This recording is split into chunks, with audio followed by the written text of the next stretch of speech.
going to find my mark. I'm holding the stock up at an angle, half on, half off blows. I'm going to maintain that 3/4 inch width. I'm going to come over and find my second mark. This time I'm going to drop my hand down.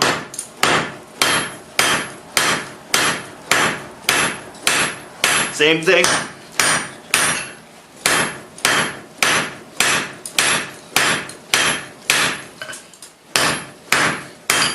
Maintaining.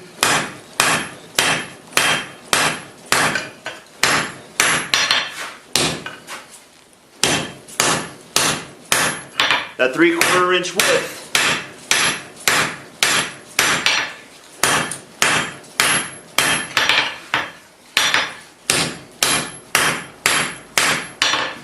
Okay, probably going to go a little bit further than that.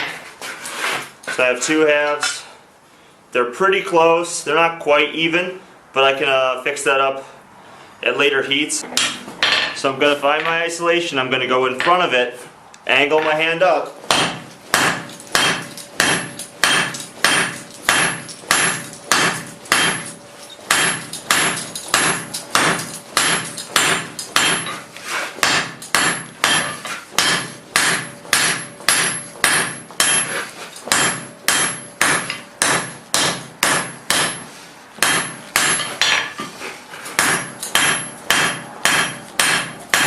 I'm using the edge of my hammer here to work because I only have so much heat in the bar, but I want to flatten out that material here.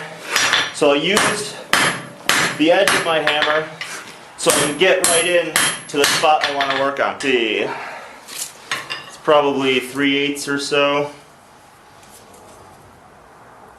Yeah, about 3/8, maybe just over. That's good for me. Again, I like a thicker boss. I'm going to measure out 1 inch, and you don't have to measure this, but I always do because it turns out way more uniform. It takes 2 seconds to do. I'm going to measure out 1 inch from this point. Okay? Now I don't have enough heat in there to make my to finish up my boss, but I am going to give myself a good solid mark. Again, I'm angling the piece. Mark, holding it at an angle. I know I keep saying it, but I'm going to continue. It's very important to the overall look at the end.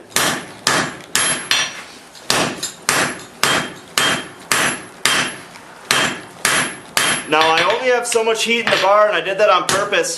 I don't want to get carried away and forge back too far. Because I'd like to, when I cut these tongs off, still have a 3/4 inch bar, more or less. Now when I do cut these off, I'm going to angle my chisel towards myself here. What that's going to do is it's going to start forming my scarf. I'm going to basically get it for free. This is an S7 chisel, so I don't have to cool it off all too much, but maybe it'll thaw out my slack tub a little bit. Now as I start to get kind of close to the end, or close to the anvil surface, I'm going to soften up a little bit. Okay, almost through. Now as I'm getting close, I'm going to go off to the edge of the anvil here. Just work on one side. It's going to start spinning off. There we go.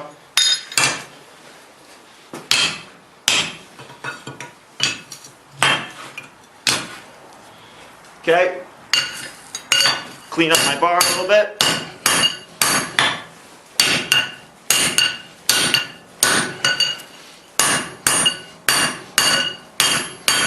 So now I have still 3/4 inch square.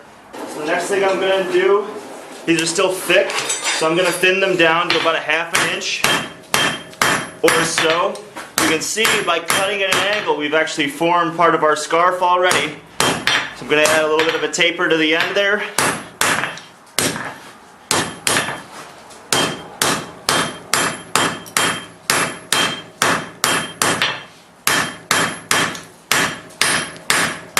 want to leave this tall, very tall.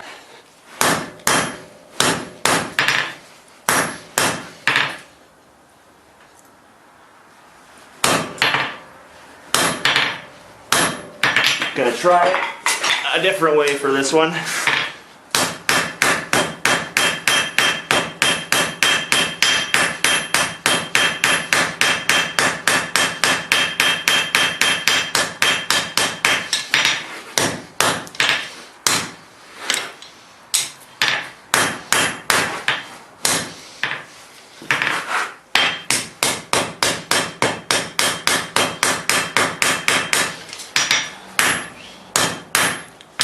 Okay, so you'll notice on my scarf, I have a taper here at the end, a set down right here, just a light one, a lot of material up here and back here. That's good, that's what I'm looking for. Moving on to our 1/2 inch round, I'm going to start by upsetting the end.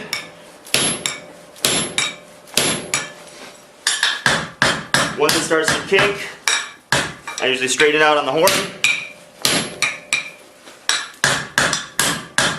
Usually 2 heats is enough, depends on how hard you're hitting.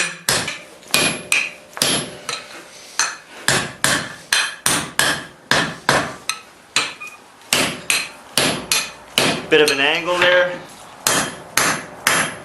To start with the toe, I'm going to bring this back down to 1/2 inch and start upsetting the material back.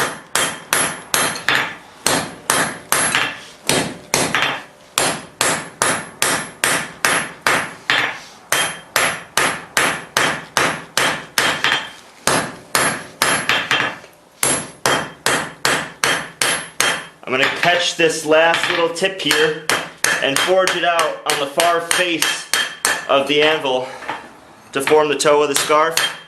Then I can come back to the flat face of the anvil, clean this stuff up. I'll take another heat, give myself a set down right there. That'll be all I really need. Alright, so I have 2 pieces just about up to a welding heat. So I'm going to take them out of the fire, give them a good brush, then flux, then back in the fire.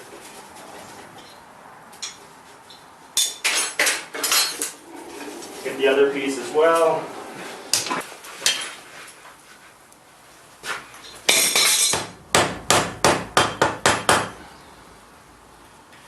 Alright. So we have these guys stuck.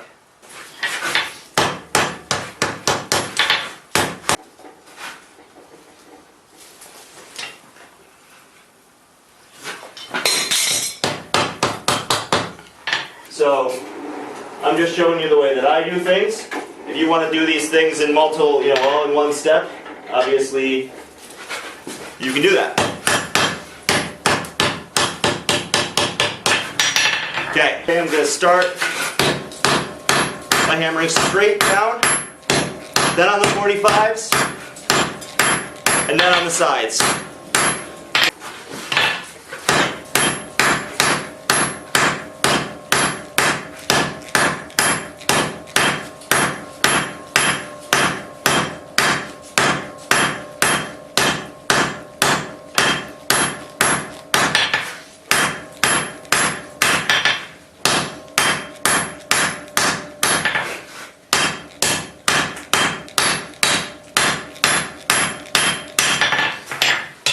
Good. And I am working on the anvil to make the most out of each heat. So you'll see when it comes out of the fire, I'll start by doing half on, half off blows on the near side of the anvil. I will start feeding it towards the center so the hot parts stay off of the anvil face, they're not getting cooled down. And then, because I don't need as much of a taper towards the center, I'm going to start doing just regular blows on the face of the anvil. Then I can, once the end is hanging off the edge, do half on, half off blows on the far side of the anvil. Okay? So something like this.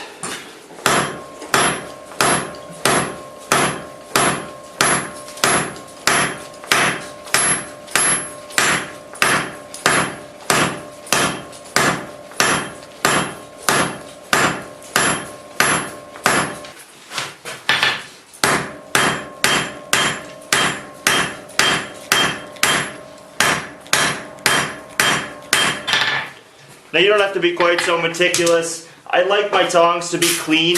I'm going to use them all the time. I might as well like to look at them.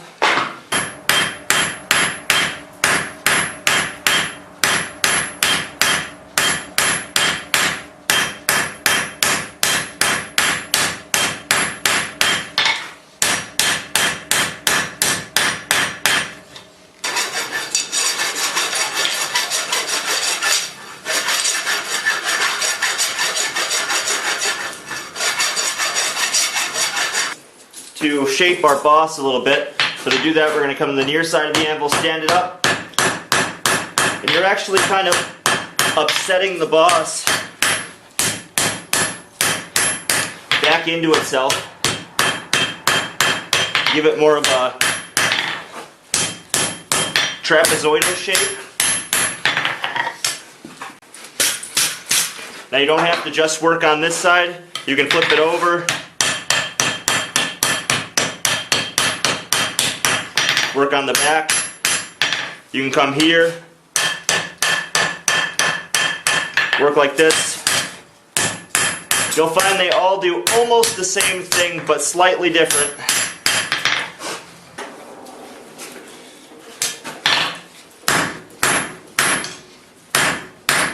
Same thing, just going to forge down the end slightly on this one. Because when we cut, use a chisel and then a top tool to open up the groove for where our material is going to be held. It's going to actually push that down slightly.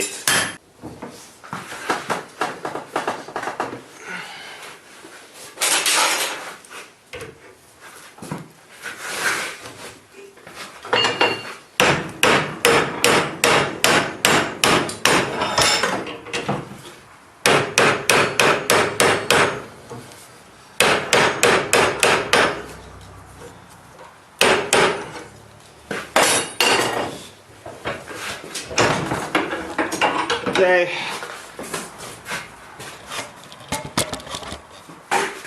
Come over to the anvil.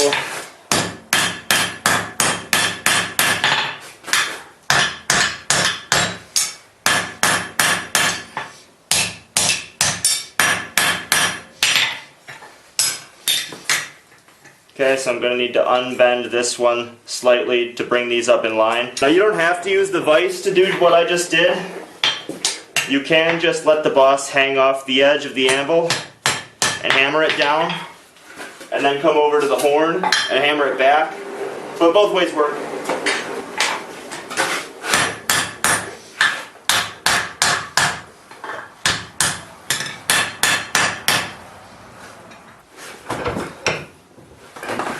Grab it here, bend it back.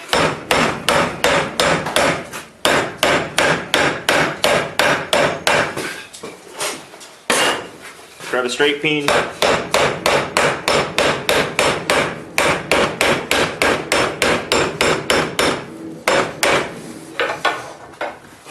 Make our last minute adjustments here.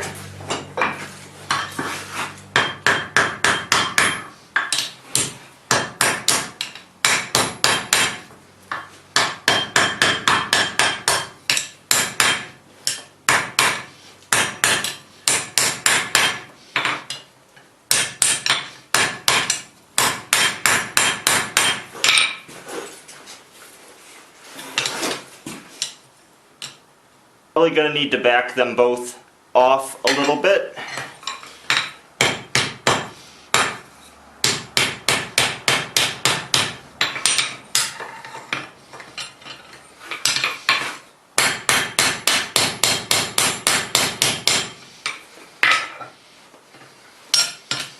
So that they're going to be able to close Once you can start to feel the anvil through your piece, you know you're getting close.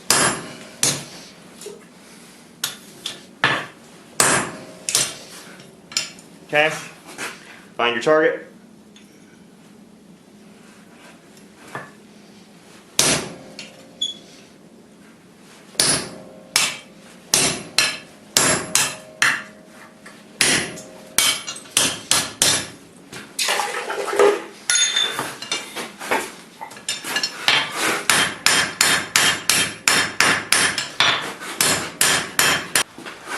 Flip over, find my target.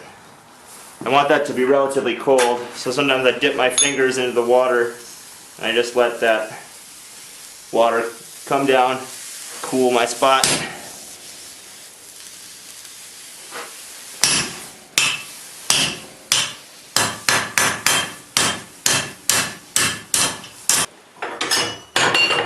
Grab a bending fork, start by bending it in. Now it's going to unbend slightly when you put the second bend in, so go a little bit too far. The next thing I'm going to do, take a chisel and run it down the center .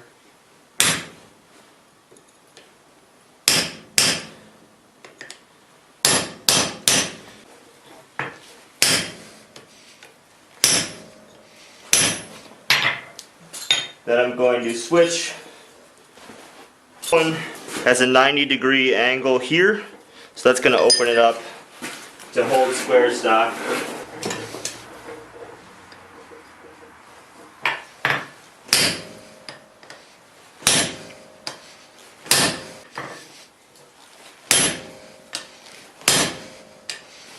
I switched somewhat recently to store-bought rivets, and they're the cat's pajamas. I highly recommend them.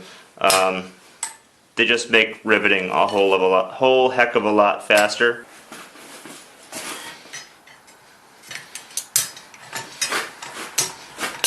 Make sure the two are squarely against each other. Now as I'm riveting,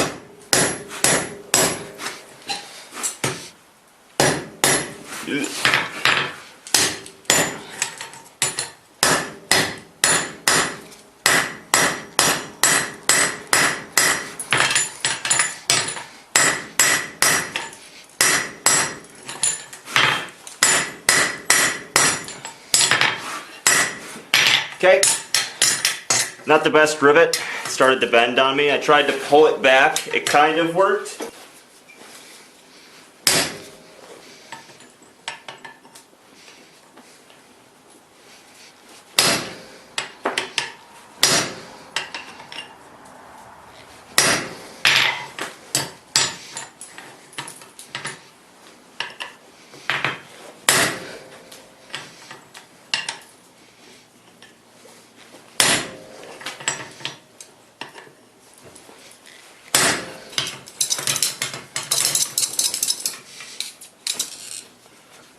Make sure I have a good range of motion.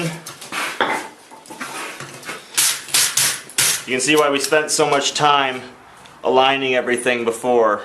So now when we have to get these fit to the stock we want to hold, which again I think I'm going to do 1/2 inch square, we're already almost there.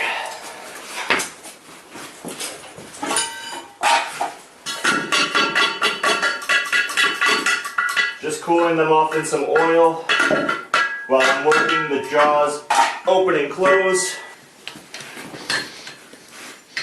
Okay, there are the tongs. I'm going to adjust the jaws real quick. Okay. Just take a piece of square stock.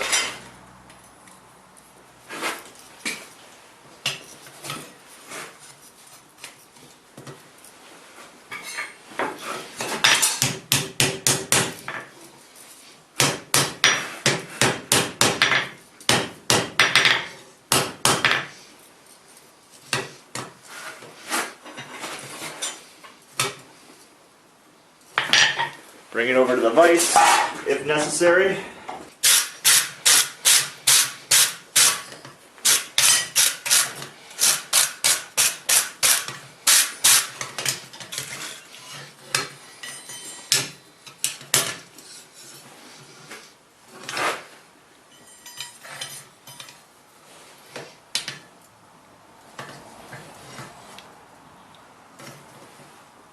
Cool. So yeah, that's the long-winded way to make box jaw tongs. They're not perfect, but I'll tell you, they'll hold just fine. Sweet. If you made it this far, thanks for watching.